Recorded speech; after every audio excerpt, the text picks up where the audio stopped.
এবং এখন হাদি যে চিকিৎসা পাচ্ছে এর উপর আসলে চিকিৎসা হয় না, এখানে সিঙ্গাপুর নিলেও কোনো লাভ হবে না।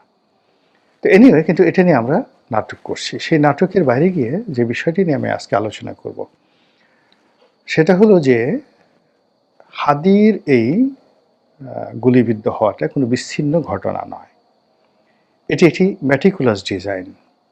যারাই করেছেন তারা কেবলই মাত্র হাদিকে হত্যা করার জন্য করেছেন, আই ডু নট বিলিভ। এটা এরকম একটা ডিজাইন করে করা হয়েছে যাতে করে এই মুহূর্তে পুরো নির্বাচন প্রক্রিয়াটির সঙ্গে যারা জড়িত তাদের সকলের মনে ভয় ধরিয়ে দেওয়া যায়, এবং সেটা কাজ করেছে। দ্বিতীয়ত, সারা দেশে একটা অস্থিরতা তৈরি করা যায়।